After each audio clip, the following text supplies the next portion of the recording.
Hi everyone, this is Vidisha and welcome back to my channel.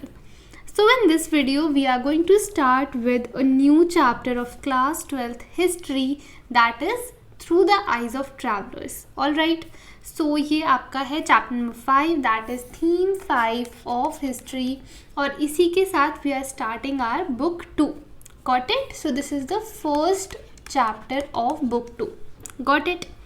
Now the topic is through the eyes of travellers, मतलब इस chapter में हम क्या पढ़ने वाले हैं। तो इस चैप्टर में हम पढ़ेंगे कि इंडिया के बारे में, जो लोग इंडिया में आए, बेसिकली जो लोग ट्रैवलर्स थे जिन्होंने इंडिया में ट्रैवल करा, उनका क्या परसेप्शन था about our society, about India, वो परसेप्शंस के बारे में हम पढ़ेंगे। ठीक है, अब इस चैप्टर में हम मेजर जो है 3 ट्रैवलर्स के बारे में पढ़ने वाले हैं। वो कौन है? So Al Biruni, Ibn Battuta and Francois Bernier. So very important, ठीक है, Ibn Battuta, Al Biruni and Francois Bernier. अब अल बेरूनी कब आए थे? सो ये आए थे 11th सेंचुरी में, इब्न बतूता आए थे 14th सेंचुरी में एंड फ्रांकोइस बर्नियर आए थे 17th सेंचुरी में। सो इसी ऑर्डर में हमें ये याद रखना है। ठीक है, अब थोड़ा सा चैप्टर का हम कॉन्टेक्स्ट देखते हैं। Now see, main and women have travelled in search of work. Basically काफ़ी सारे पर्पस से लोग दूसरी जगह पे ट्रैवल करते हैं, राइट? चाहे वो हो सकता है काम की तलाश पे वो ट्रैवल कर रहे हैं, या फिर ड्यू टू नेचुरल डिज़ास्टर्स की वजह से उन्हें अपनी जगह छोड़नी पड़ रही है, अपना घर छोड़ना पड़ रहा है, and they are travelling to another place. Then they can travel as traders, भाई ट्रेड करने के लिए, as merchants, as soldiers, priests and pilgrims, और they are driven by a sense of adventure. So इसी तरह से काफ़ी सारे पर्पस के लिए लोग एक दूसरे जगह ट्रैवल करते थे। ठीक है, एंड सिमिलरली इंडिया में भी काफ़ी सारे ट्रैवलर्स आए थे, राइट? नाउ कुछ ट्रैवलर्स ऐसे थे जिन्होंने जो भी उन्होंने यहाँ पे देखा, ठीक है, कुछ भी उन्हें लगा दैट दिस इज़ इंटरेस्टिंग, या फिर इंडिया में जो प्रैक्टिसेस हो रही हैं, कल्चर हो रहे हैं, किस तरह से लोग उन्हें प्रैक्टिस करते हैं, किस तरह से लोगों की डेली लाइफ चलती है, वो सारी चीज़ें उन्होंने अकाउंट्स में लिखी, रिकॉर्ड करी। तो ये जो रिटन अकाउंट्स हैं, यहाँ से हमें पता लगता है कि भाई इन ट्रैवलर्स का क्या परसेप्शन था इंडियन सोसाइटी के बारे में। समझ में आया? तो यही परसेप्शन, जैसा मैंने बताया, वो हम यहाँ पे पढ़ने वाले हैं। Now, the accounts that survive are often varied in terms of subject matter. अब जैसे हम ना यहाँ पे 3 अकाउंट्स पढ़ेंगे, ठीक है, अल Biruni, Ibn Battuta, Francois Bernier, और तीनों के अकाउंट्स में आपको अलग अलग चीज़ें देखने को मिलेंगी, जबकि तीनों ने एक ही सोसाइटी, एक ही कंट्री को स्टडी करा है। ठीक है, सो सारे अकाउंट्स का जो सब्जेक्ट मैटर होता है, सारे अकाउंट्स का जो कंटेंट होता है, वो काफ़ी अलग होता है। कुछ अकाउंट्स बात करते हैं कोर्ट के अफेयर्स की, ठीक है, कुछ अकाउंट्स रिलीजियस इश्यूज़ पे फोकस करते हैं, कुछ आर्किटेक्चर पे या मॉन्यूमेंट्स पे फोकस करते हैं। समझ में आ रही है बात? और ऐसा ही यहाँ पे हमें एक बहुत इंपॉर्टेंट एग्जाम्पल दिया हुआ है, please mark it, very important for MCQ purpose. भाई विजयनगर के बारे में आपका ना चैप्टर भी है, इसके बाद भक्ति सूफी सेन से, इसके बाद विजयनगर। ठीक है, विजयनगर के बारे में हमें काफ़ी सारी चीज़ें पता लगती हैं from the accounts of Abdul Razzaq Samarqandi, जो कि 15th सेंचुरी में आए थे, and he was a diplomat जो कि हेरात से आए थे। ठीक है, तो पूरा विजयनगर के बारे में तो हम डिटेल में पढ़ेंगे ही डेफिनेटली, बट यहाँ पे ये समझो कि विजयनगर का अकाउंट, विजयनगर के बारे में हमें काफ़ी सारी चीज़ें पता चलती हैं अब्दुल रज़ाक के अकाउंट से। Got it? In a few cases, travelers did not go to distant lands. For example, Mughal empire में ना जो एडमिनिस्ट्रेटर्स होते थे, वो सिर्फ और सिर्फ एम्पायर में ही ट्रैवल करते थे, और उसके अंदर क्या होता था, वो चीज़ें वो रिकॉर्ड करते थे, वो चीज़ें वो ऑब्जर्व करते थे। Some of them were interested in looking at popular customs and folklore traditions of their own land. ठीक है, सो जहाँ वो रहते हैं, जो उनका एम्पायर है, वहाँ क्या हो रहा है, वहाँ का क्या कल्चर है, क्या ट्रेडिशन है, वो उसी को स्टडी करते थे। समझ में आया यहाँ तक पूरा concept? This is the context of this chapter. Now Al Biruni, Ibn Battuta, Francois Bernier. Al Biruni Uzbekistan से आए थे, इब्न बतूता मोरक्कन ट्रैवलर थे, वो मोरक्को से आए थे, and Bernier was a French traveller जो कि फ्रांस से आए थे. ठीक है, remember these names, remember the places and remember the centuries, किस टाइम पीरियड में वो आए थे. समझ में आया?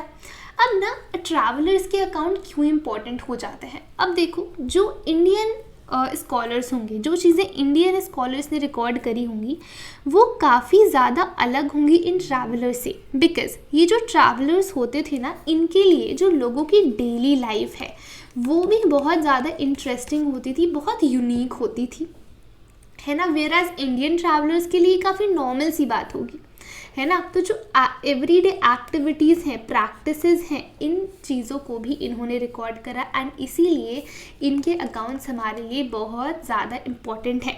आगे हम देखेंगे, देखो यहाँ पे आपको पिक्चर्स दे रखी हैं पान लीव्स की और कोकोनट की, कि भाई पान और कोकोनट भी इन लोगों के लिए काफ़ी ज़्यादा यूनिक था, जो चीज़ इन्होंने पहली बार इंडिया में ही देखी थी, और इनको भी इन्होंने अपने अकाउंट्स में रिकॉर्ड करा है. ठीक है, आई होप यहाँ तक कोई डाउट नहीं है. अब हम बात करते हैं सबसे पहले अल बेरूनी की एंड द किताब अल हिंद. किताब अल हिंद इज हिज बुक जो उन्होंने लिखी है. ठीक है, नाउ अल बेरूनी का जन्म कब हुआ? When he was born in 973. ठीक है, 973 ये टाइम था जब उनका जन्म हुआ था, and he was born in Khwarizm, जो कि आज के टाइम पे ना उज़्बेकिस्तान में है. और ये जो ख्वारिज़्म है, ये एक बहुत इम्पॉर्टेंट सेंटर ऑफ लर्निंग हुआ करता था. ठीक है, सो ये एक ऐसी जगह रह रहे हैं that is a centre of learning, मतलब इन्हें काफ़ी अच्छी एजुकेशन मिली थी. So he receive the best education available at the time. Moreover, he was well versed with several languages like Syriac, Arabic, Persian, Hebrew, Sanskrit. ठीक है, सो ये सारी लैंग्वेजेस इनको आती थी. हाउएवर ग्रीक इन्हें नहीं आती थी, बट इन्होंने ना जो ग्रीक फिलोसोफर्स थे जैसे कि प्लेटो, उनका काम पढ़ा था. He basically read his accounts, his works. कैसे रीड करा जब ग्रीक तो आती ही नहीं थी, because his works were basically translated into Arabic language. ठीक है, now होता क्या है, अब ये इंडिया में कैसे आए, इंडिया के बारे में कैसे रिकॉर्ड करना स्टार्ट करा इन्होंने. तो 1017 में सुल्तान महमूद, इन्होंने इन्वेजन करा ख्वारिज़्म में. जब इन्होंने इन्वेजन करा तो बेसिकली क्या करा, वहाँ के जो स्कॉलर्स थे ना, जैसा हमने देखा it is a centre of learning, तो वहाँ के जो स्कॉलर्स थे उन लोग को उठाया और अपने साथ ले आया अपनी कैपिटल में, दैट इज़ गजनी. ठीक है, and al Biruni was one of these scholars. But जब वो इंडिया में आए, जब वो गजनी में आए, देन गजनी में यहाँ पे he developed an interest for India, और इन्होंने फिर जो संस्कृत वर्क्स हैं एस्ट्रोनॉमी पे, मैथमेटिक्स पे, मेडिसिन पे, उन सबको स्टडी करा, उन सबको पढ़ा, जो कि अराबिक ट्रांसलेशन में अवेलेबल थे. समझ में आई बात? नाउ जब पंजाब गाज़नविद एम्पायर का पार्ट बन गया, मतलब जो एम्पायर सुल्तान महमूद रूल करते थे, जब उसका ये पार्ट बन गया पंजाब, देन इन्होंने इंटरैक्ट करना शुरू करा विद लोकल पॉपुलेशन. ठीक है, जो लोकल पॉपुलेशन थी पंजाब की. नाउ ये कम्युनिकेशन से, इन कॉन्टैक्ट से क्या हुआ, it basically help to create an environment of mutual trust and understanding, जिसकी वजह से अल बेरूनी को काफ़ी ज़्यादा मदद हुई इंडिया के बारे में जानने के लिए. ठीक है, now he spent years in the company of Brahmin priests and scholars. उन्होंने संस्कृत सीखी. ठीक है, रिलीजियस और फिलोसफिकल टेक्स्ट को भी पढ़ा. तो डेफिनेटली यहाँ पे आप देखो ब्राह्मण्स की इन्फ्लुएंस रही है, बिकॉज उनके अंडर रह के इन्होंने संस्कृत पढ़ी और रिलीजियस टेक्स्ट पढ़े हमारे इंडिया के. राइट, नाउ हम यहाँ पे ये देखते हैं कि इन्होंने कहाँ कहाँ ट्रैवल करा. तो Punjab and the northern parts of India, ये एरिया था जो बेसिकली अल बेरूनी ने कवर करा था. ये पूरा क्लियर है अल बेरूनी के बारे में. अब आते हैं हम किताब अल हिंद पे.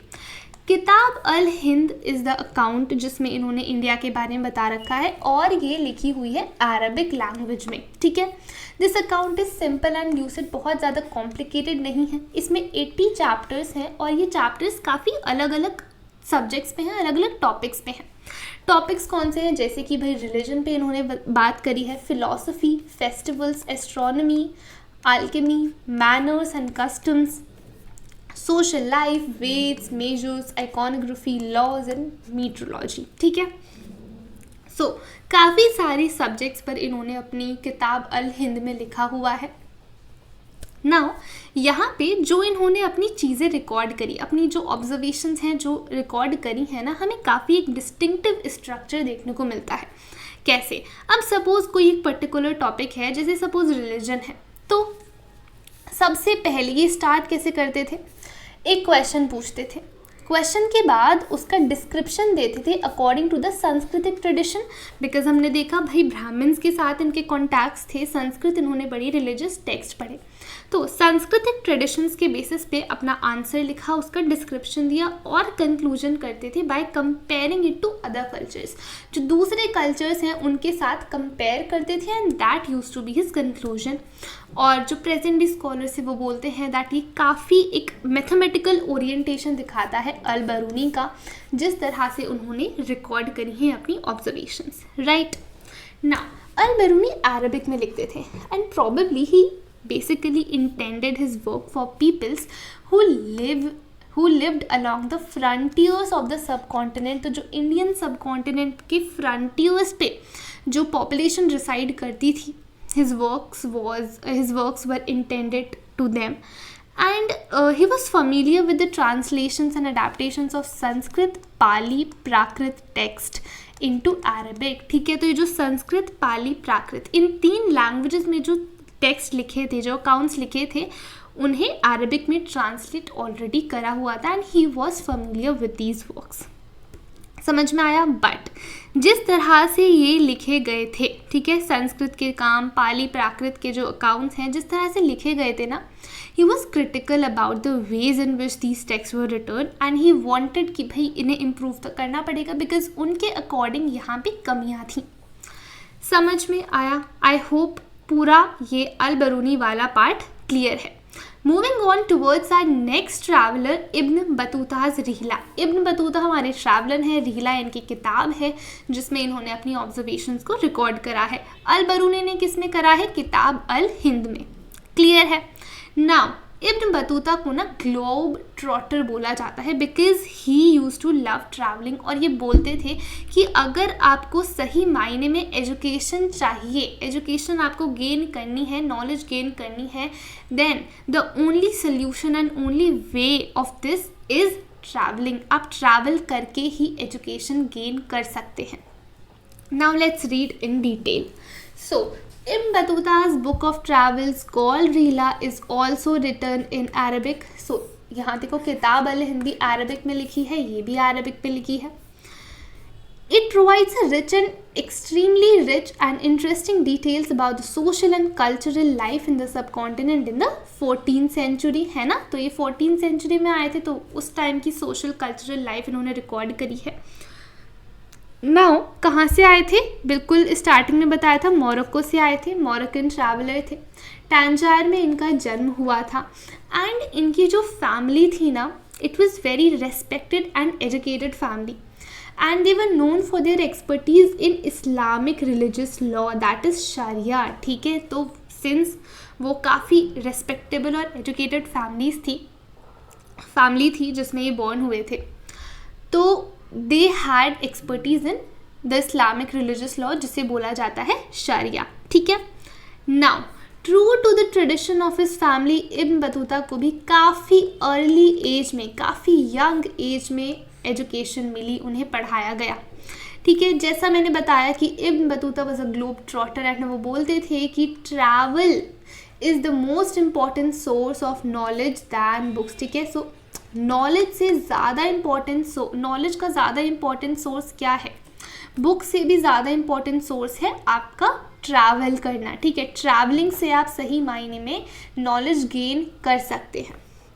नाउ यहाँ देखो कि इन्होंने बेसिकली इंडिया के लिए कब लीव करा, इंडिया की जो जर्नी है वो कब स्टार्ट करी, फ्रॉम 1332 टू 33, ये टाइम पीरियड है जिसमें इंडिया के लिए इन्होंने स्टार्ट करा था। बट इससे पहले भी ना इन्होंने काफ़ी सारी जगह घूम रखी थी, काफ़ी सारी जगह पे ही ट्रैवल्ड, ठीक है। कौन सी ये जगह है, he travel to Mecca, Syria, Iraq, Persia, Yemen and Oman and a few trading ports in the east on the coast of East Africa. भाई ईस्ट अफ्रीका के कोस्ट तक भी ये ट्रैवल करके आए थे, तो यहाँ हम डेफिनेटली बोल सकते हैं that he loved travelling. Got it now, very important. Ibn Battuta Sindh कब पहुँचे, 1333 में पहुँचते हैं सिंध। इंडिया के लिए जर्नी स्टार्ट कब करी थी, 1332 टू 33 में पहुँच जाते हैं सिंध। नाउ इन्होंने ना जो सुल्तान थे उस टाइम पे दिल्ली के, मोहम्मद बिन तुगलक, इनके बारे में सुना था that he is a generous patron of arts and letters, ठीक है। मतलब इन्हें आर्ट्स लेटर्स में काफ़ी ज़्यादा इंटरेस्ट है। सो इन्होंने डिसाइड करा कि मैं दिल्ली जाऊंगा। सो ही सेट ऑफ फॉर दिल्ली, और दिल्ली जाते समय ही पास्ड फ्रॉम मुल्तान एंड ऊच। Got it now, Sultan was definitely impressed by his scholarship because he was a fabulous scholar, and इन्हें बोला गया कि now you are the judge of Delhi, that is Qazi. So he was appointed as Qazi of Delhi, और वो काफ़ी सारे सालों तक इस पोजीशन में रहे। बट कुछ हुआ, कुछ टेंशन्स डेवलप हुई किंग के बीच में और बतूता के बीच में, ठीक है। इन बतूता और किंग के बीच में कुछ टेंशन्स डेवलप हुई, जिसकी वजह से इन्हें फिर इस पोजीशन से हटा दिया गया था and he was throne into prison, ठीक है, जेल में डाल दिया गया था। बट कुछ सालों बाद जब ये मिसअंडरस्टैंडिंग क्लियर हुई, then he was restored to imperial service, और 1342 में इन्हें बोला गया that now you will go to China as a sultan's envoy to the Mongol ruler, कि भाई मंगोल रूलर से बातचीत करने आप सुल्तान की तरफ से जाएंगे, ठीक है।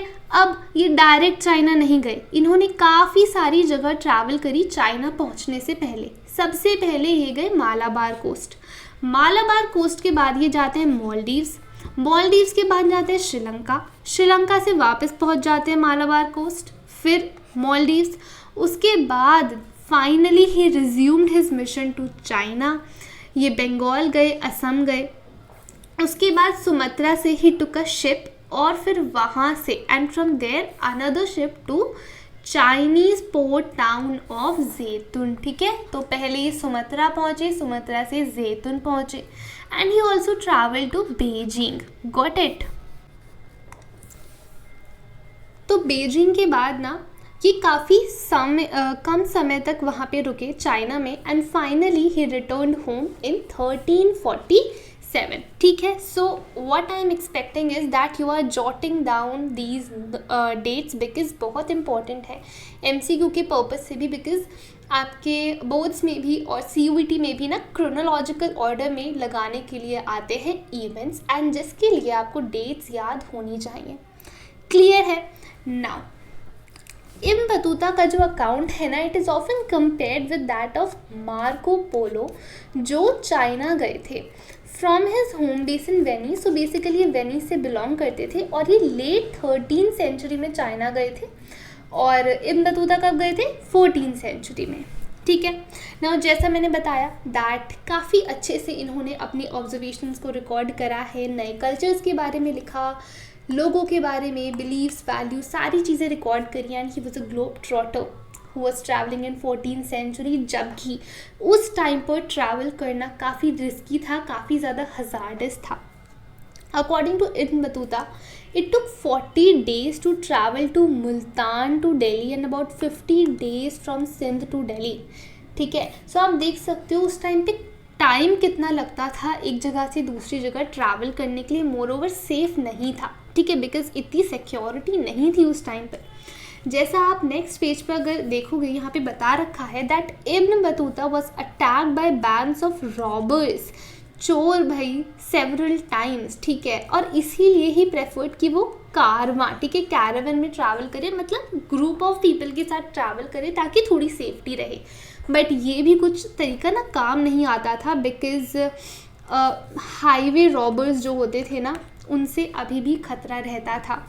एंड एक बार की बात है, यहाँ पे आपको दे रखा है कि वो मुल्तान से दिल्ली जा रहे थे and his caravan was attacked and many of his fellow travelers lost their lives. However, Ibn Battuta was saved, he survived, but definitely काफ़ी ज़्यादा चोट आई थी उनको भी, ठीक है। सो हम देख सकते हैं दैट उस टाइम पर ट्रैवलिंग सेफ तो बिल्कुल भी नहीं थी। समझ में आई पूरी बात ना। As we have seen that Ibn Battuta was an inveterate traveler who spent several years traveling through North Africa. North Africa उन्होंने travel करा, West Asia, parts of Central Asia. He may have visited Russia as well, the Indian subcontinent and China. इससे पहले कि वो Morocco जाएं, यहाँ वो travel कर चुके थे, ठीक है। I hope पूरा ये आपको clear है। Now starting on with our third traveler and the last traveler, Francois Bernier, doctor with a difference। अब थोड़ी सी स्टोरी देखते हैं स्टार्टिंग से।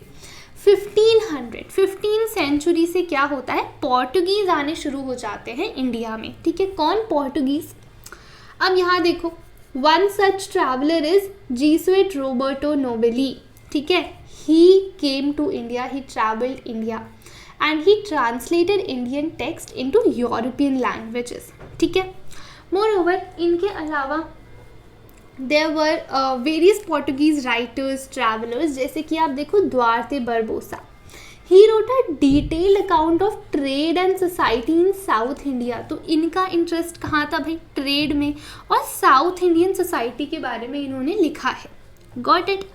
After that 1600 में आते हैं Dutch, English and French travellers. अभी तो पोर्टुगीज ही आ रहे थे, अब डच, इंग्लिश और फ्रेंच ट्रैवलर्स ने भी इंडिया में आना शुरू कर दिया है। One of the most famous was French jeweller Jean Baptiste Tavernier. ये ना इंडिया में इन्होंने 6 बार ट्रैवल करा and he was fascinated with the trading conditions। तो trading conditions because definitely India पहले से ही बहुत important part रहा है guys world trade का, ठीक है, और यही वो importance यहाँ बताई गई है। and he was fascinated by these trading conditions and he compared India to Iran and Ottoman Empire। अब some of these travelers like Italian Dr. Manucci वो इंडिया आए and he never return to Europe, India में ही settle हो गए भाई, उनको India इतना पसंद आ गया, ठीक है ना। अब हम बात करेंगे फ्रांकोइस बर्नियर की। प्लीज़ रिमेंबर दीज ट्रैवलर्स, ये आपके MCQs में गाइस पूछे जा सकते हैं। And if you are aiming for a perfect 100 then ये छोटी छोटी इन्फॉर्मेशंस भी बहुत इंपॉर्टेंट है। Got it? Now starting with Francois Bernier, he was a Frenchman, जैसा पहले बताया, he was a doctor, he was a political philosopher and a historian, right? Now, ये मुगल एम्पायर में आए, क्यों? In search of opportunities, ठीक है, कुछ अपॉर्चुनिटीज़, काम की तलाश में ये मुगल एम्पायर में आए। इंडिया में वो 12 साल से थे, from 1656 to 1668, ठीक है। इस टाइम पीरियड में बेसिकली ये 12 साल उन्होंने इंडिया में ही बिताए हैं। And he was closely associated with the Mughal court. क्या काम था इनका? So he was a physician to prince Dara Shukoh. Prince Dara सुखो एम्परर शाहजहाँ के सबसे बड़े बेटे थे, एल्डेस्ट सन थे। सो पहले ही वॉज अ फिजिशियन बिकॉज हमने देखा वो डॉक्टर भी थे, और उसके बाद he became an intellectual. He basically later as an intellectual and scientist with Danishmand Khan who was an Armenian at the Mughal court, ठीक है। सो उसके बाद ये थोड़ा सा एकेडमिक उसमें चले गए as an intellectual and scientist with Danishmand Khan, ठीक है। सो ये काम था उनका मुगल कोर्ट में।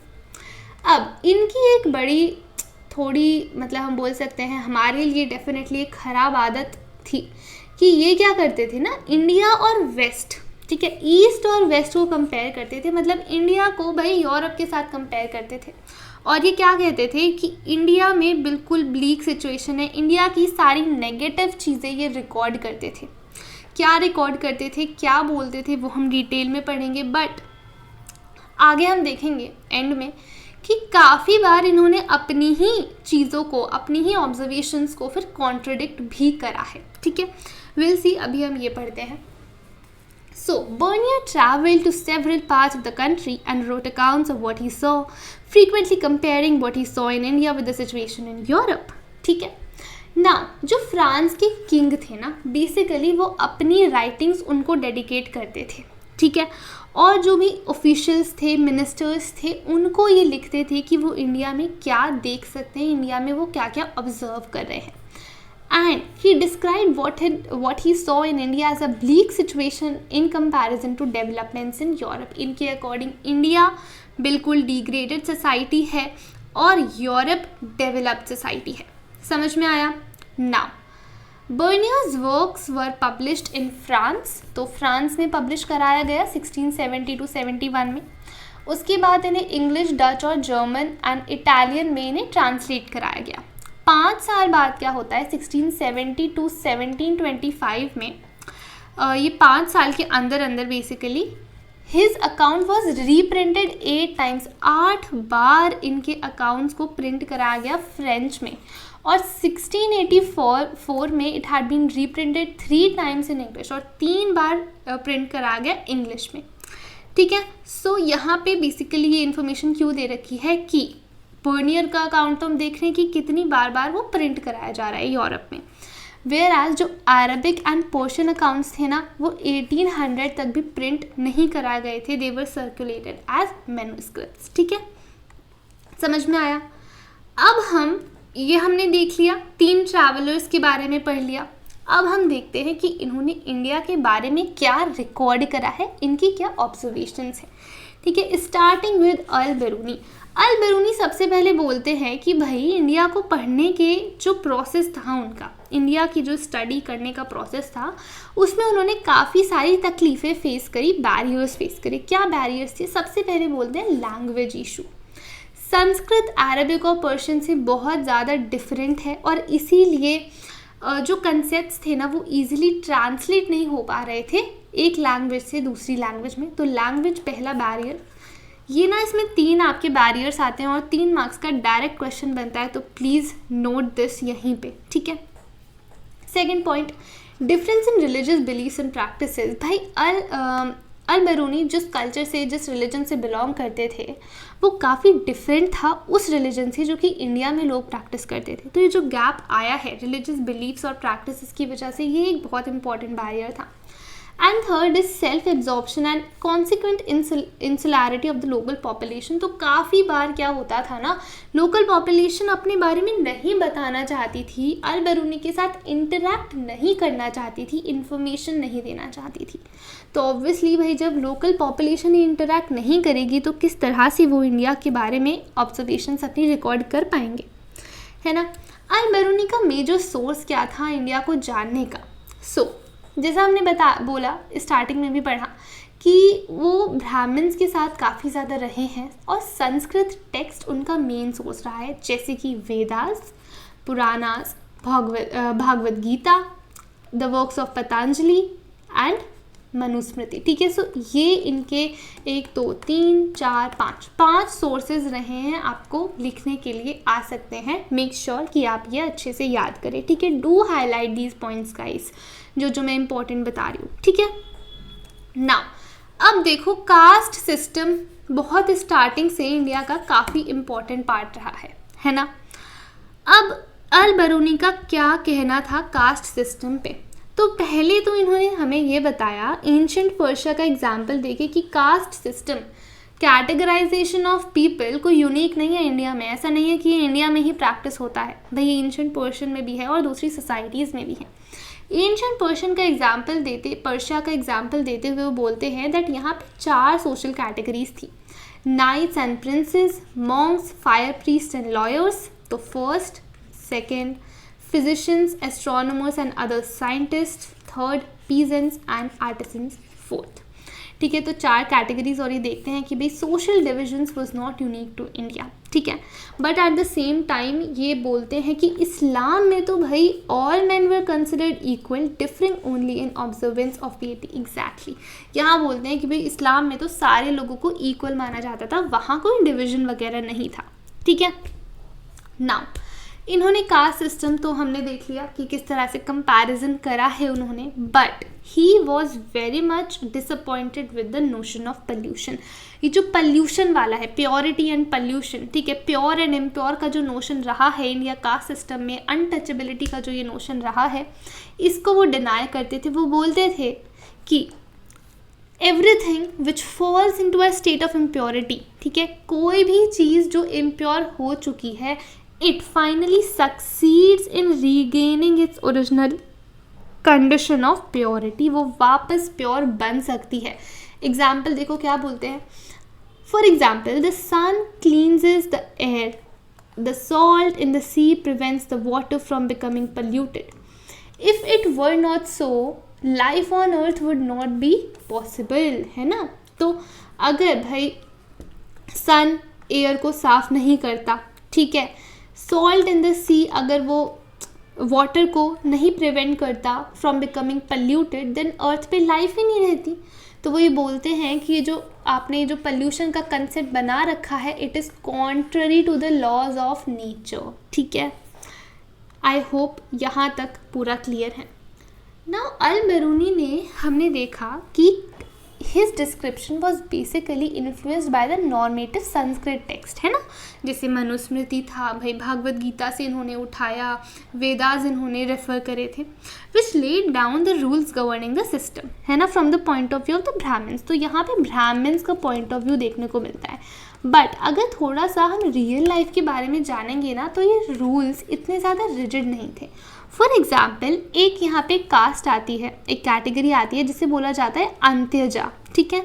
इनका मतलब होता है they are born outside the system, मतलब इन्हें कास्ट सिस्टम में इंक्लूड ही नहीं करा जाता, but still they were included in the economic system because they were expected to provide inexpensive labor to both peasants and zamindars, ठीक है। तो यहाँ हम क्या देख सकते हैं कि कास्ट सिस्टम में तो इंक्लूडेड नहीं है, बट स्टिल लोग उनकी सर्विसेज जो है वो ले रहे हैं, ठीक है। So they are included in the economic system. तो क्या पता लग रहा है यहाँ पे कि इतना ज़्यादा रिजिड सिस्टम नहीं था। इब्न Battuta and the excitement of the unfamiliar, यहाँ देखो Ibn Battuta by the time Ibn Battuta arrived in Delhi in the 14th century, the subcontinent was part of a global network of communication, ठीक है, communication का काफ़ी important part था, that stretched from China in the east to northwest Africa and Europe in the west, मतलब काफ़ी vast communication network बन गया था, ठीक है। Ibn Battuta himself travelled extensively through these lands, visiting sacred shrines, spending time with learned men and rulers, often officiating as qazi, and enjoyed the cosmopolitan culture of urban centers where people spoke Arabic, Persian, Turkish and other languages, shared ideas and information and anecdotes, ठीक है। So basically ये हमें ये बताना चाह रहे हैं कि इब्न बतूता ने काफ़ी एक्सटेंसिव तरीके से ट्रैवल करा था और काफ़ी एक्सटेंसिव ऑब्जर्वेशंस रिकॉर्ड करी थी इंडिया के बारे में। जैसे स्टार्टिंग बताया कोकोनट इन द पान, ये दो ऐसी चीज़ें जो हमारे लिए बहुत ज़्यादा नॉर्मल हैं, उस टाइम पर इब्न बतूता के लिए बहुत ज़्यादा यूनिक और अलग चीज़ें थी। तो इन्होंने कोकोनट और पान के बारे में भी अपने जो अकाउंट्स है उसमें रिकॉर्ड करा है। यहाँ पे बहुत इंपॉर्टेंट आपका क्वेश्चन बनता है इब्न बतूता का क्या व्यूज़ था सिटीज़ पे, ठीक है। तो he describe cities as full of exciting opportunities, people had drive, resources and skills. ये जो सिटीज़ थी ना, they were densely populated and prosperous, and उन्होंने देखा कि भाई क्राउडेड स्ट्रीट्स थी, ब्राइट एंड कलरफुल मार्केट्स थी, वेराइटी ऑफ गुड्स होते थे स्ट्रीट्स पे, जैसा हम बाज़ार देखते हैं ना इंडिया में, तो आप देखो वैसा ही यहाँ पे उन्होंने डिस्क्राइब कर रखा है कि ब्राइट कलरफुल स्ट्रीट्स होती हैं, वेराइटी ऑफ गुड्स होते हैं, भाई भीड़ होती है मार्केट में, है ना। That was tagged with a wide variety of goods. Delhi की इन्होंने बात करी कि पॉपुलेशन में तो वो लार्जेस्ट थी। वहीं एक सिटी आती है महाराष्ट्र में Daulatabad, that was no less and easily rival Delhi in size, की यहाँ पे भी पॉपुलेशन काफ़ी ज़्यादा थी, ठीक है। बाज़ार्स, अब बाज़ार्स सिर्फ और सिर्फ ऐसी प्लेसेस नहीं थी जहाँ सिर्फ इकोनॉमिक ट्रांजैक्शंस होती थी, मतलब ख़रीदना और बेचना होता था, ऐसा नहीं था। This was also the hub of social and cultural activities. काफ़ी सारी जगह को ऐसे बुक कर दिया जाता था that these spaces are marked for public performances by dancers, musicians and singers. मतलब डांस और म्यूज़िक, सिंगिंग, ये सारी चीज़ें भी बाजार्स में, मार्केट्स में हुआ करती थी। ठीक है, now while Ibn Battuta was not particularly concerned with explaining the prosperity of towns, but historians उनके अकाउंट से ये अंदाज़ा लगा सकते हैं कि ज़्यादातर जो सिटीज़ के पास वेल्थ आती थी it was through the appropriation of surplus from the village. मतलब विलेज में जो भी प्रोडक्शन हो रहा है, if there is surplus production, then उसको सिटीज़ जो है वो उस पर वो सरप्लस को जब्त कर लेती थी, वहाँ उसको कब्जा कर लेती थी उस पर्टिकुलर उन रिसोर्सेज पे। ठीक है, नाउ एग्रीकल्चर, इंडियन एग्रीकल्चर काफ़ी ज़्यादा प्रोडक्टिव था बिकॉज हमें पता है कि सॉइल काफ़ी फर्टाइल है हमारी इंडिया का।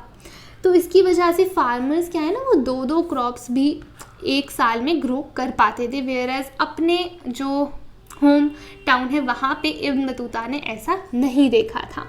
Moreover definitely India was integrated with inter Asian networks of trade and commerce and Indian manufacturers जो थे उनकी काफ़ी ज़्यादा डिमांड थी वेस्ट एशिया में भी और साउथ ईस्ट एशिया में भी। ठीक है, तो इंडिया के गुड्स काफ़ी लार्ज अमाउंट में हम बेचा करते थे, एक्सपोर्ट करा करते थे वेस्ट एशिया और साउथ ईस्ट एशिया। ठीक है, और जब हम कोई चीज़ बेच रहे हैं तो हमें प्रॉफिट तो मिलेगा ही, है ना। इसके अलावा जो बहुत इम्पॉर्टेंट एक्सपोर्ट होता था वो होता था गाइज इंडियन टेक्सटाइल्स। ठीक है, कपड़ा, particularly cotton, fine muslins, brocade and satin. ठीक है, ये इस तरह के कपड़े हम इंडिया से एक्सपोर्ट करते थे। एंड मसलिन इतना एक एक्सपेंसिव क्लॉथ होता था जो सिर्फ और सिर्फ रिच और नोबल्स, रॉयल पीपल ही इसको अफोर्ड कर सकते थे, मसलिन को। ठीक है, तो आप देखो कितनी एक्सोटिक क्वालिटी का कपड़ा यहाँ से जा रहा है, एक्सोटिक क्वालिटी के गुड्स इंडिया में प्रोड्यूस होते थे और इंडिया बाहर एक्सपोर्ट करता था।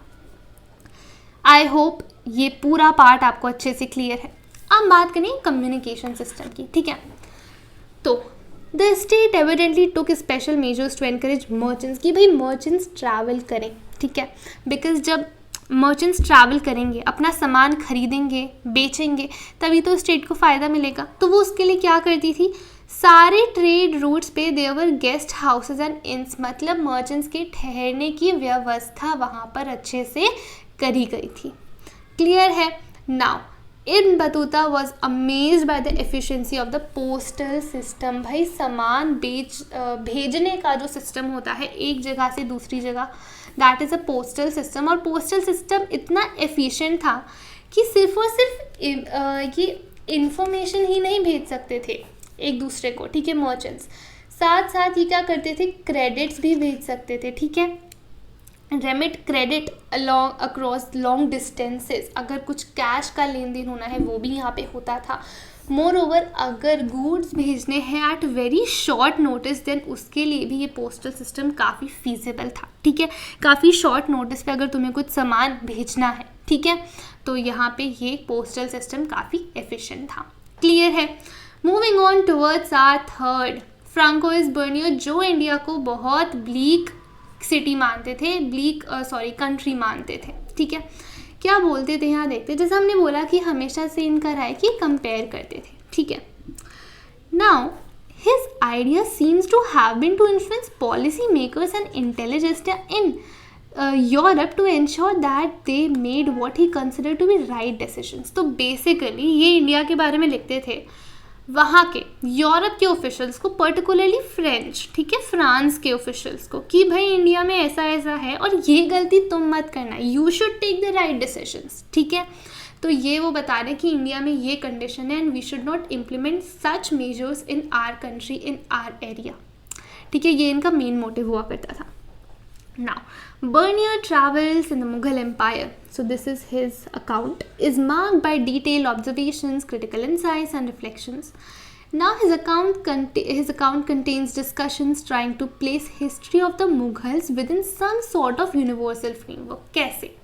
तो ये क्या करते थे ना, मुगल इंडिया को कंपेयर करा करते थे कंटेम्प्रेरी यूरोप। ठीक है, सो मुगल इंडिया है ये, इस टाइम पे जो यूरोपियन कंडीशंस थी उसके साथ ये कंपेयर करा करते थे और हमेशा यही बोलते थे कि ये इंडिया वीक सिचुएशन है, यूरोप बहुत ज़्यादा डेवलप्ड है, right. He also ordered the perceived differences hierarchically so that India appeared to be inferior to the Western world. Exactly. So एक हायरार्की ये पोर्ट्रे करा करते थे इंडिया में कि किस तरह से इनइक्वालिटीज़ हैं, ठीक है, और India is inferior to the western world. समझ में आया? यहाँ पे देखो अब बहुत इंपॉर्टेंट पार्ट आने वाला है, बिल्कुल ध्यान से सुनना, ठीक है. Keep highlighting the important points. देखो बर्नियर के हिसाब से one of the most fundamental differences जो था मुग़ल इंडिया और यूरोप के बीच में, क्या इंपॉर्टेंट डिफरेंस था कि मुग़ल इंडिया में ना लैक ऑफ प्राइवेट प्रॉपर्टी नहीं थी, ठीक है. यहाँ पे क्या होता था, क्राउन ओनरशिप ऑफ लैंड होता था. मतलब लैंड जो है वो एक इंडिविजुअल ओन नहीं कर रहा, ठीक है. किसके पास लैंड की ओनरशिप है? किंग के पास. तो यहाँ पे क्या होता था, क्राउन ओनरशिप ऑफ लैंड होता था और वो बोलते थे that this is harmful for both state and it's people. Because इनके अकॉर्डिंग क्या था कि जो मुग़ल एम्पायर में ना एम्परर के पास सारा लैंड है, emperor owned all the land and distributed it among his nobles. भाई किंग के पास सारा लैंड है, अब ये लैंड किंग के पास है, ये अपने नोबल जो उनके ऑफिशियल्स हैं उनमें डिस्ट्रीब्यूट कर देता था और जो बाकी की जनता है वो बिल्कुल गरीब रह जाती थी, उनका कोई डेवलपमेंट नहीं होता था, ठीक है. और ये जो परसेप्शन है, ये जो डिस्क्रिप्शन है ना इंडियन सोसाइटी का, it is not unique to Bernier. ऐसा नहीं है कि ये सिर्फ बर्नियर ने रिकॉर्ड करा है. काफ़ी सारे ट्रैवलर्स के अकाउंट जो कि 16th एंड 17th सेंचुरीज़ में आए ना ट्रैवलर्स, उनके अकाउंट्स में हमें ये डिस्क्रिप्शन देखने को मिलता है. Now owing to crown ownership of land argued Bernier कि भाई अगर तुम किंग के पास सारी ओनरशिप है तो लोगों के पास तो कोई इंसेंटिव होगा ही नहीं, कोई मोटिवेशन होगा ही नहीं कि वो अपने जो लैंड है उसको और प्रोडक्टिव बनाए. क्यों? क्योंकि पहली चीज़ वो लैंड को अपने बच्चों में पास नहीं कर सकते, है ना. हेरिडिटरी जो ट्रांसफ़र होता है प्रॉपर्टी का वो यहाँ पे नहीं हो सकता.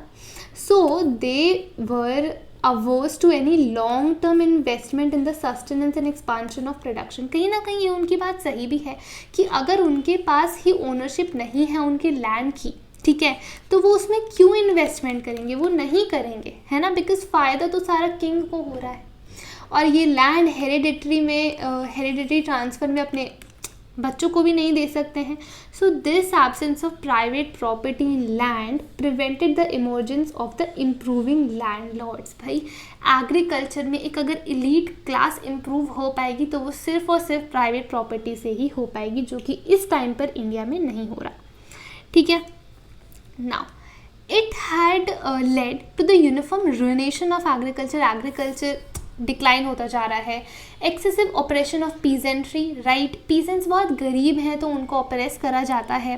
Continuous decline in the living standards of all sections of society except the ruling aristocracy.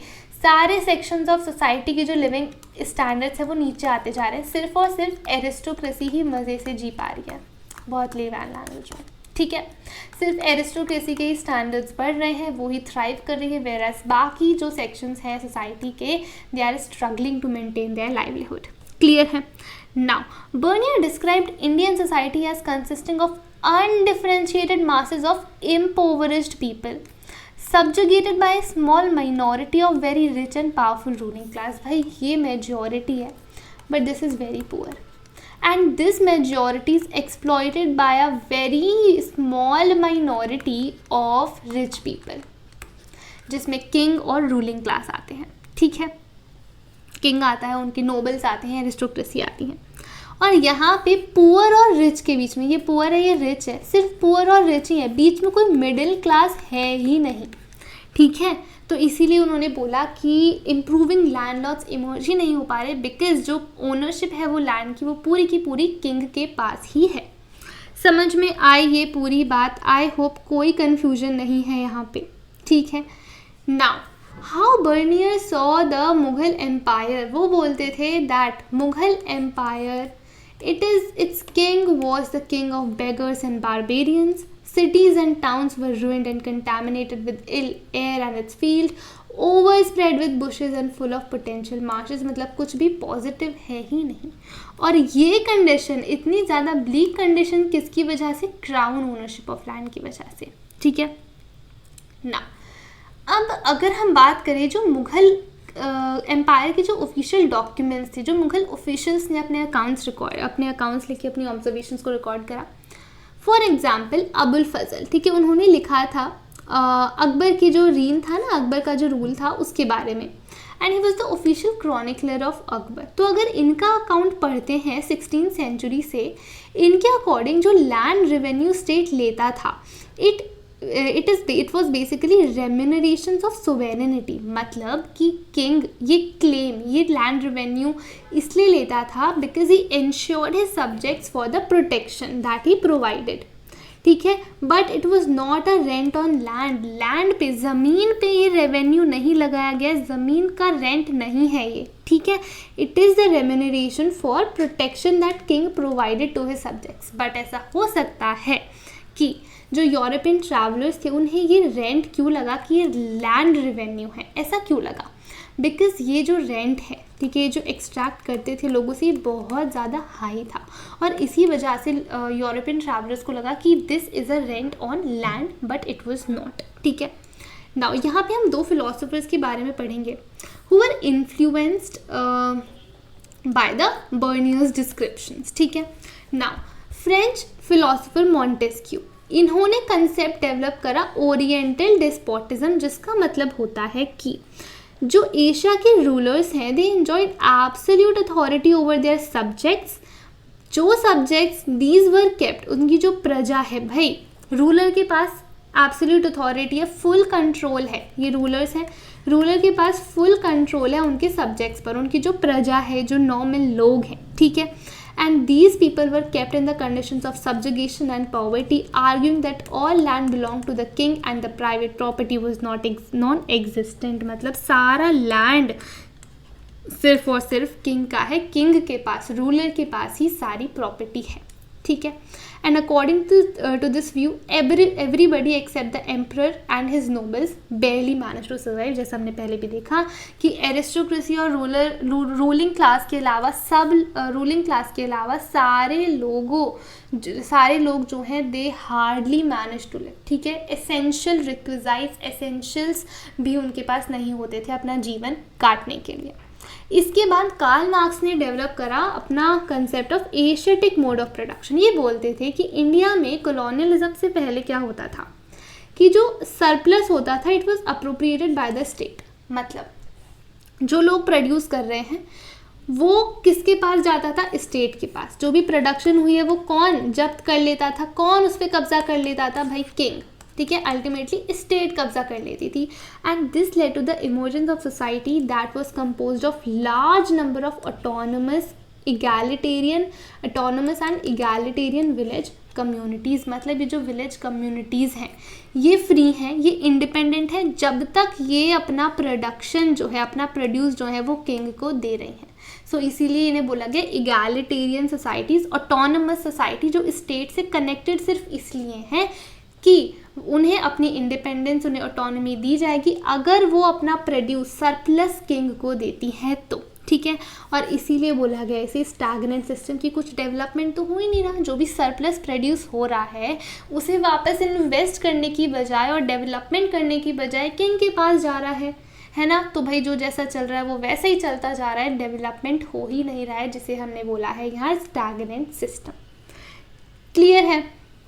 But हो क्या रहा है दैट इस टाइम पे ना कहीं it is far from true, ये पूरी सच्चाई नहीं है। During the 16th and 17th century rural society was characterise by various, हम बोल सकते हैं वेरियस कैटेगरीज ऑफ पीपल। जैसे कि यहाँ देखो बड़े बड़े ज़मींदार भी थे, ठीक है, और अनटचेबल लैंडलेस लेबरर्स भी थे। मतलब बड़े ज़मींदार भी हैं, लैंडलेस लेबरर्स भी हैं, बड़े पीजेंट्स भी हैं who use to hire labour and they engage in commodity production, और स्मॉल पीजेंट्स भी हैं who barely produce for his subsistence, ठीक है। तो आप देखो डिफरेंसेस हैं, ऐसा नहीं है सिर्फ और सिर्फ पुअर पीजेंट्स ही हैं, ठीक है, फिर लैंडलेस लेबरर्स ही हैं, नहीं, बड़े बड़े ज़मींदार भी हैं और रिच पीजेंट्स भी हैं। यहाँ तक I hope this is clear. Now starting with a more complex social reality. तो देखो यहाँ पे हमें क्या बताया जा रहा है कि while Bernier's preoccupation with projecting the Mughal state as tyrannical is obvious, his descriptions occasionally hint at a more complex social reality। जैसा हमने अभी पीछे देखा, प्रीवियस टॉपिक्स में देखा कि कहीं ना कहीं जो बर्नियर है वो इंडिया को इन्फीरियर शो कर रहे हैं in contrast to the western, right. European states and particularly जैसा हमने देखा फ्रांस से वो कंपेयर करते थे, है ना। बट इस टॉपिक में हमें पता चलेगा कि काफ़ी सारी डायमेंशंस में इंडिया काफ़ी आगे थी एंड ये खुद बर्नियर ने अपने अकाउंट्स में रिकॉर्ड करा है, ठीक है। इसीलिए इसे बोला गया है अ मोर कॉम्प्लेक्स सोशल रियलिटी। अब फॉर एग्जाम्पल यहाँ पे देखो, इन्हें लगता था कि आर्टिसंस जो है उनके पास कोई इंसेंटिव नहीं है कि वो जो बनाते हैं, ठीक है, जो वो प्रोड्यूस करते हैं उसकी क्वालिटी को इंक्रीज करें, इम्प्रूव करें। वाई? बिकॉज पीछे अच्छे से बताया है कि प्रॉफिट जो थे वो किसके पास, स्टेट के पास चले जाते थे। भाई गवर्नमेंट दैट इज किंग, है ना, रूलिंग क्लास, किंग सारे प्रॉफिट्स पे बेसिकली कब्जा कर लेता था। He used to appropriate all these profits. इसी वजह से आर्टिसंस के पास क्या ही इंसेंटिव है, उन्हें क्या ही प्रॉफिट हो रहा है जब कोई फ़ायदा नहीं हो रहा ना आर्टिसंस को, बिकॉज उन्होंने जो भी प्रोड्यूस करा उसका प्रॉफिट तो किंग के पास चला जा रहा है। इसकी वजह से जो भी मैन्युफैक्चरर्स बनते थे, ये जो आर्टिसंस बनाते थे, उसकी क्वालिटी काफ़ी ज़्यादा लो होती थी। एंड लो क्वालिटी का है तो कौन ही खरीदेगा, है ना, कोई और स्टेट, कोई और कंट्री क्यों खरीदेगी। इसी वजह से manufacturers were consequently everywhere in decline. But ये भी रिकॉर्ड करते हैं, he considered that vast quantities of world's precious metals flowed into India as manufacturers were exported in exchange for gold and silver. तो सपोज दिस इज इंडिया और ये दूसरी countries हैं, ठीक है। हम क्या करते थे, एक्सपोर्ट्स करते थे, मैन्युफैक्चरर्स एक्सपोर्ट करते थे और रिटर्न में क्या लेते थे, गोल्ड एंड सिल्वर। तो इसके लिए बोला गया है vast quantities of metals flowed into India, because हम एक्सपोर्ट करते थे और गोल्ड सिल्वर हमारी कंट्री में आता था, ठीक है। He also noticed the existence of a prosperous merchant community engaged in long distance trade। तो काफ़ी अमीर, काफ़ी prosperous and developed merchants भी होते थे जो कि long distance trade के थ्रू बेसिकली वो इनकम उनकी होती थी, लॉन्ग डिस्टेंस ट्रेड में वो एंगेज रहते थे, ठीक है। तो यहाँ वो क्या बता रहे हैं कि मैन्युफैक्चरर्स बन भी रहे हैं, एक्सपोर्ट भी हो रहे हैं, बट वेयर एज यहाँ वो बोल रहे हैं कि आर्टिसंस के पास कोई इंसेंटिव नहीं है अपने प्रोड्यूस की क्वालिटी को इम्प्रूव करने का। इसी वजह से मैन्युफैक्चरर्स डिक्लाइन हो रहे हैं, बिकॉज कोई खरीद नहीं रहा। क्लियर है? In fact, during the 17th century, about 15% of population lived in towns। तो इंडिया में 15% population भाई टाउन्स में रहती थी, ठीक है।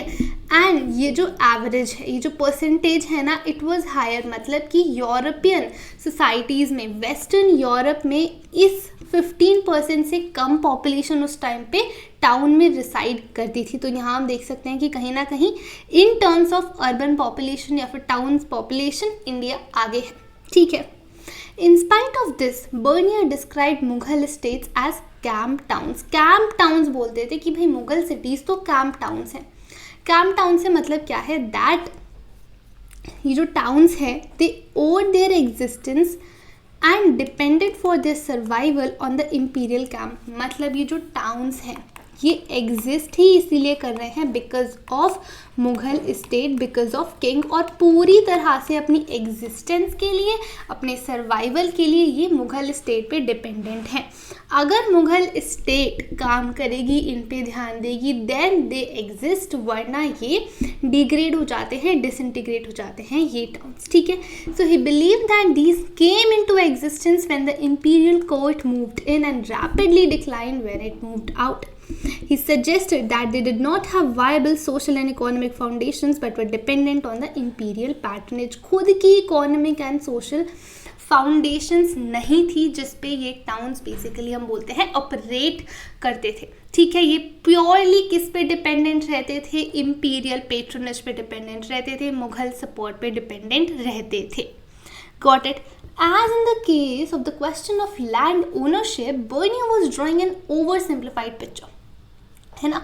लैंड ओनरशिप में हमने देखा वो बोलते थे भाई प्राइवेट प्रॉपर्टी तो है ही नहीं, क्राउन ओनरशिप ऑफ लैंड है. ठीक है, P basically private ownership, C O crown ownership of land, है ना, कि भाई जो भी लैंड की ओनरशिप है वो किंग के साथ है. Am I clear with this? ठीक है, बट यहाँ हम देखते हैं कि there were all kinds of towns. ठीक है, तो पहली चीज़ देख ली मैन्युफैक्चर से रिलेटेड, फिर हमने देखा टाउन से रिलेटेड, फिर यहाँ हम देख रहे हैं कि लैंड ओनरशिप की बहुत ओवर सिंप्लीफाइड पिक्चर थी. उन्होंने ऑन ग्राउंड रियलिटी शायद वहाँ पे रिसर्च उतने अच्छे से नहीं करी होगी, फील्ड वर्क नहीं करा होगा, राइट. फिर यहाँ देखो टाउन्स के बारे में बात करें तो हर तरह के टाउन्स होते थे. There were manufacturing towns, trading towns, port towns, sacred centres are, pilgrimage towns as well. तो हर तरह के टाउन्स है, मतलब कोई टाउन भाई पिलग्रिमेज के लिए फेमस है, कोई टाउन मैन्युफैक्चरिंग के लिए फेमस है. और अगर इस तरह के पर्टिकुलर टाउन्स एग्जिस्ट करते हैं कि किसी टाउन में मैन्युफैक्चरिंग बहुत ज़्यादा प्रैक्टिस हो रही है, कोई सेक्रेड एंड पिलग्रिमेज सेंटर है, मतलब there were existence of prosperous merchant communities and professional classes. Clear है, मतलब भाई एजुकेटेड प्रोस्पेरस कम्युनिटीज़ भी थी, सिर्फ और सिर्फ ब्लीक इंडिया नहीं था, राइट, जैसा कि बर्नियर ने पहले बताया. Now merchants often had strong community और किन टाइज, मतलब भाई मर्चेंट्स की भी कम्युनिटीज़ होती थी. ठीक है, और या फिर हम बोल सकते हैं they were organised into a caste cum occupational bodies, मतलब भाई एक कास्ट के लोग और वो एक ही ऑक्यूपेशन भी प्रैक्टिस कर रहे हैं. सो हम बोल सकते हैं this is a caste cum occupational bodies में वो ऑर्गेनाइज रहते थे, उनकी ग्रुपिंग्स होती थी. वेस्टर्न इंडिया में अगर हम देखते हैं, ठीक है, कहाँ पे भाई वेस्टर्न इंडिया में जो हमारा राजस्थान वाला गुजरात वाला पार्ट आता है वो वाले पार्ट की बात हो रही है. ये जो ग्रुप्स हैं, ठीक है, मर्चेंट के जो ये ग्रुप्स हैं, मर्चेंट कम्युनिटीज़ हैं, इनको महाजन्स बोला जाता था और उनके चीफ को, उनके हेड को सेठ बोला जाता था. अहमदाबाद में ये जो महाजन्स हैं, ठीक है, दे वर कलेक्टिवली रिप्रेजेंटेड बाय चीफ्स, मतलब भाई ये तो हो गई महाजन. ठीक है, अब अहमदाबाद में these Mahajans, there is a group of Mahajans. ठीक है, काफ़ी सारे महाजन्स हैं. सो इनका एक हेड होता था, इनका एक चीफ होता था जिसे बोला जाता था नगर सेठ. ठीक है, दिस इज सेठ. एक महाजन का सेठ हो गया और बहुत सारी महाजन्स अगर ग्रुप में आ गई हैं उनका चीफ हो गया नगर सेठ. क्लियर है. मोरओवर अर्बन एरियाज़ में ना काफ़ी सारे हम एजुकेटेड ग्रुप्स भी थे. जैसे आप देखो यहाँ पे प्रोफेशनल क्लासेस भी थी, जैसे फिजिशियंस जिनको हाकिम या वैद कहा जाता है, डॉक्टर्स हम बोल सकते हैं, टीचर्स जिन्हें पंडित या मुल्ला, है ना भाई, हिंदुज़म में पंडित और इस्लाम में मुल्ला. देन लॉयर्स, वकील, painters, architects, musicians, calligraphers etcetera, ये लोग भी एग्जिस्ट करते थे.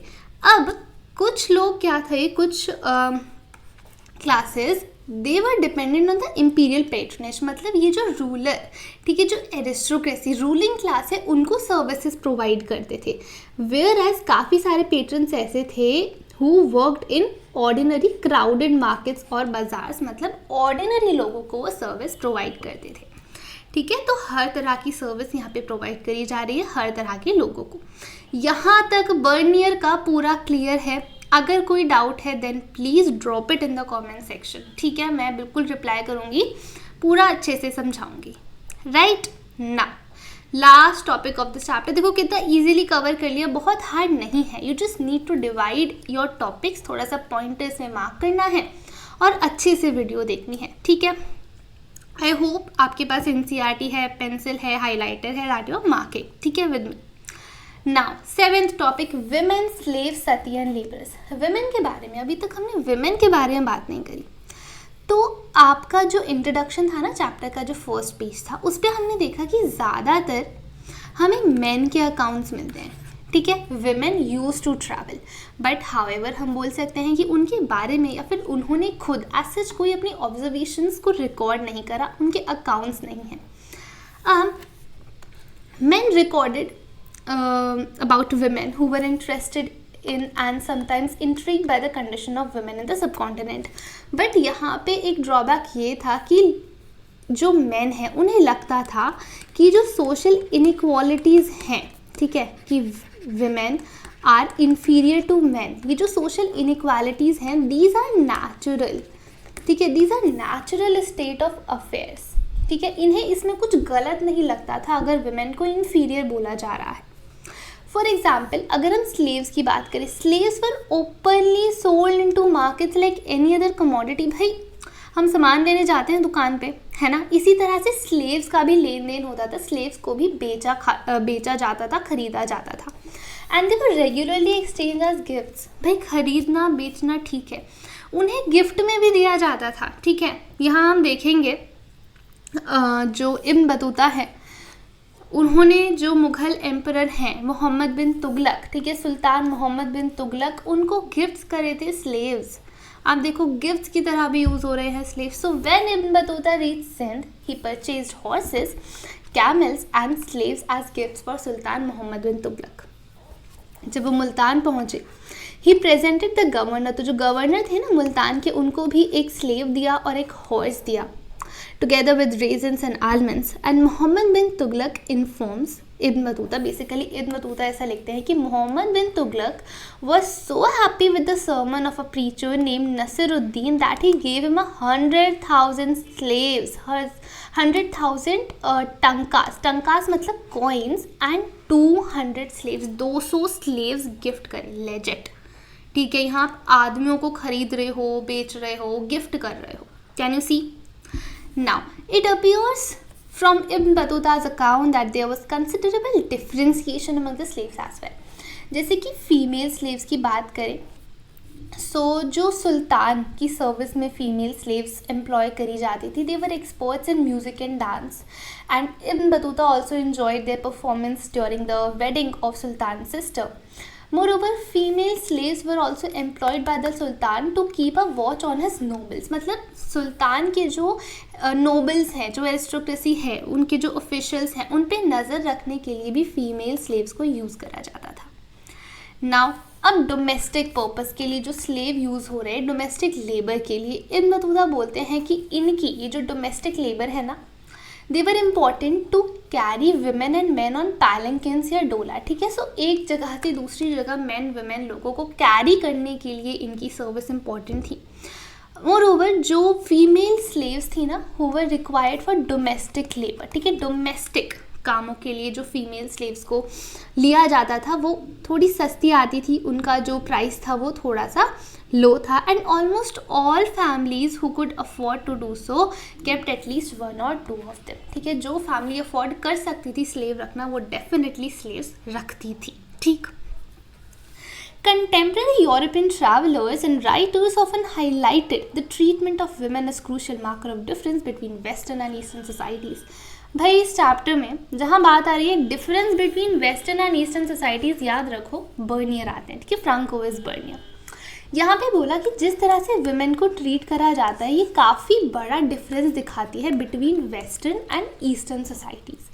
इन जो बर्नियर हैं इन्होंने सती को चूज़ करा ये एक्सप्लेन करने के लिए किस तरह से वुमेन को ज़बरदस्ती फोर्सफुली सती करा जाता था। And he noted that while some women seem to be embrace death cheerfully, खुद की चॉइस से वो सती होती थी, others were force to die, ठीक है।